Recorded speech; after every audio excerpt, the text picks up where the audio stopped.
محمد مصطفیٰ صلی اللہ علیہ وسلم ایک موقع پر وضو فرما رہے تھے۔ آپ کے جانثار صحابہ بھی موجود ہیں۔ محبت کا عالم دیکھیے صحابہ کی۔ حضور پاک صلی اللہ تعالیٰ علیہ وسلم کے اعضاء سے جو پانی گر رہا ہے اس کو صحابہ اکرام رضوان اللہ علیہم اجمعین لینے کے لیے جھپٹ رہے ہیں۔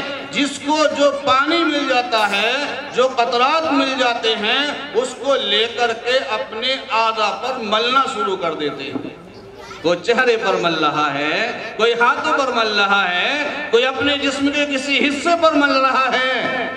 حضرت محمد مصطفیٰ صلی اللہ علیہ وسلم نے ارشاد فرمایا، ما یحملکم علی ھذا، تم کو اس بات پر کس چیز نے آمادہ کیا ہے، ایسا کیوں کر رہے ہو؟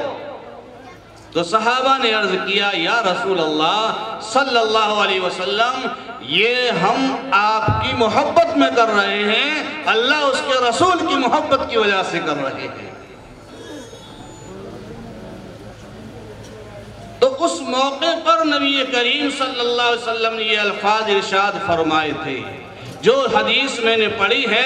آپ نے فرمایا، من سرہ ان یحب اللہ ورسولہ او یحبہ اللہ ورسولہ، جو شخص اس بات کو پسند کرتا ہو، جس کی یہ چاہت ہو، جس کی یہ تمنا ہو کہ وہ اللہ سے محبت رکھے اور اللہ کے رسول سے محبت رکھے، یا اللہ اس کا رسول بھی اس سے محبت کریں، تو وہ یہ کام کر لے جو آگے اللہ کے نبی نے ارشاد فرمائے ہیں۔ صرف زبانی دعویٰ کرنے سے میرے بھائیوں محبت کا حق ادا نہیں ہوتا ہے۔ آج دعویٰ کرنے والے تو بہت ہیں محبت کا، میں بھی دعویٰ کرتا ہوں، آپ بھی دعویٰ کرتے ہیں، بہت سارے مسلمان دعویٰ کرنے والے ہیں، لیکن ہماری عملی زندگی جو ہے وہ اس سے خالی نظر آتی ہے۔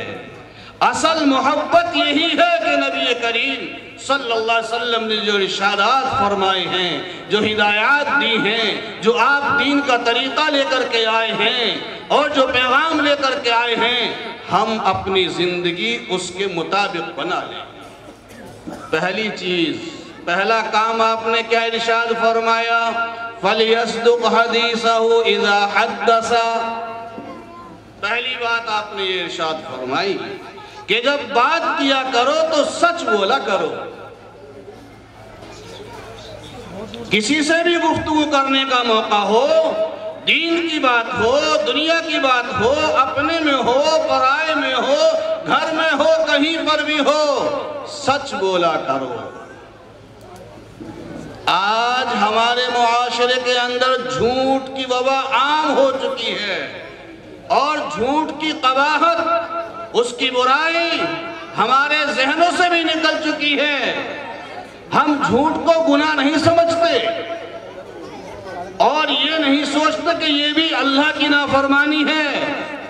آج ہم اپنے کاروبار میں جھوٹ بولتے ہیں، بیوی بچوں سے جھوٹ بولتے ہیں، مجمع میں جھوٹ بولتے ہیں، تنہائی میں جھوٹ بولتے ہیں۔ میرے بھائیوں، اللہ کے نبی نے یہ ارشاد فرمایا کہ تم اگر اللہ اس کے رسول سے سچی محبت کرنا چاہتے ہو، تمہارا یہ دعویٰ ہے اور تمہارا یہ اعلان ہے، تو ایک کام اختیار کرو، فَلْيَصْدُقْ حَدِيثَهُ إِذَا حَدَّثَ، کہ جب بات کیا کرو تو سچ بولا کرو، جھوٹ نہ بولا کرو۔ اور جب سے یہ موبائل ہمارے ہاتھ میں آیا ہے، جھوٹ اور زیادہ جو ہے شائع ہو چکا ہے۔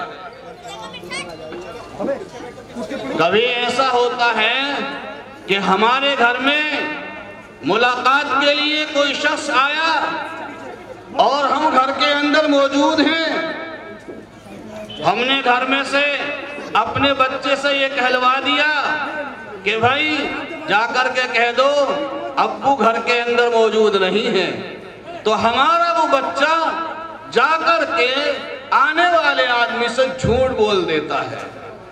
میرے بھائیوں، یہ چیزیں ہمارے معاشرے کے اندر موجود ہیں اور ہم ان چیزوں کو گناہ نہیں سمجھتے اور ان کو برا نہیں سمجھتے، اگر ہم اللہ رسول سے سچی محبت کرنے والے ہیں اور حقیقی محبت کرنے والے ہیں تو ہمیں چاہیے کہ ہم سچ بولنے کا عہد کریں کہ انشاءاللہ آج کے بعد ہم جھوٹ نہیں بولیں گے۔ نبی کریم صلی اللہ تعالیٰ علیہ وسلم تشریف فرما ہے، ایک خاتون نے اپنے بچے کو بلایا اور بلانے کے بعد اس سے یہ کہنے لگی آؤ بیٹا ہم تمہیں کچھ دیں گے، مٹھی کو بند کر رکھا تھا۔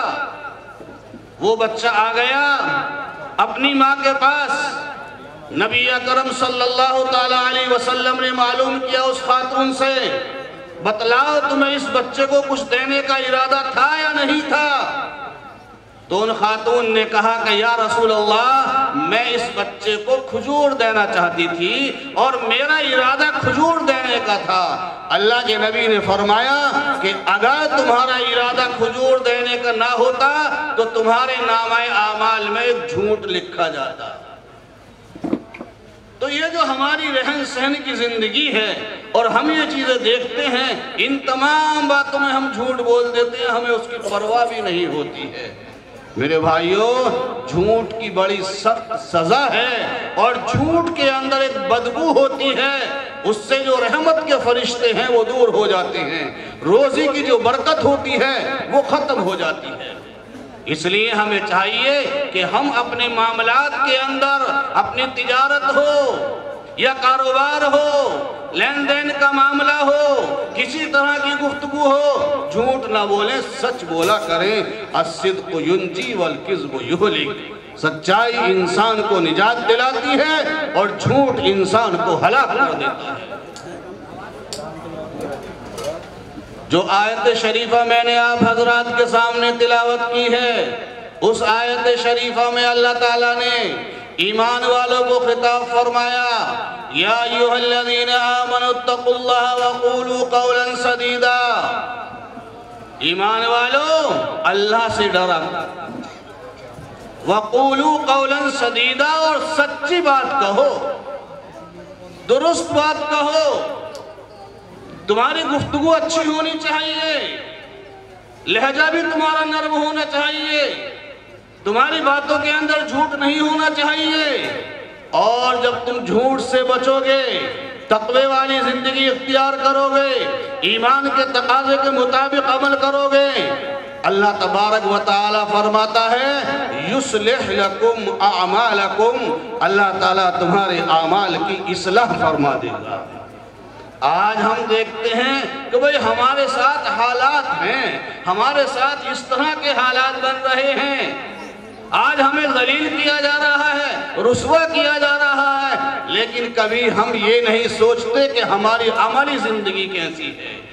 میرے بھائیوں، اگر تقوی کی زندگی اختیار کر لی جائے اور انسان جھوٹ سے دور ہو جائے اور جھوٹ سے اجتناب کرنے لگے، اللہ تبارک و تعالی خود فرماتا ہے یصلح لکم اعمالکم، اللہ تمہارے اعمال کو درست فرما دے گا۔ مفسرین نے لکھا ہے آیت کریمہ کے تحت کہ اس سے مراد یہ ہے کہ آخرت کی بھی کامیابی ہوگی، آخرت بھی بنے گی اور دنیا کے اعمال بھی صحیح ہو جائیں گے، درست ہو جائیں گے۔ وَيَغْفِرْ لَكُمْ ذُنُوبَكُمْ، اور اللہ تعالیٰ تمہارے گناہوں کو معاف فرما دے گا۔ اور آگے فرمایا اللہ تعالیٰ نے وَمَنْ يُطِعِ اللَّهَ وَرَسُولَهُ فَقَدْ فَازَ فَوْزًا عَظِيمًا، یہ کام وہ ہیں جو اللہ رسول کی اطاعت والے کہلاتے ہیں، اور جو شخص اللہ رسول کی اطاعت کرے گا وہ کامیاب ہو جائے گا اور اس کو بڑی کامیابی حاصل ہوگی۔ تو پہلی چیز جو نبی اکرم صلی اللہ علیہ وسلم نے ارشاد فرمایا فَلْيَصْدُقْ حَدِيثَهُ إِذَا حَدَّثَ۔ دوسری بات جو آپ صلی اللہ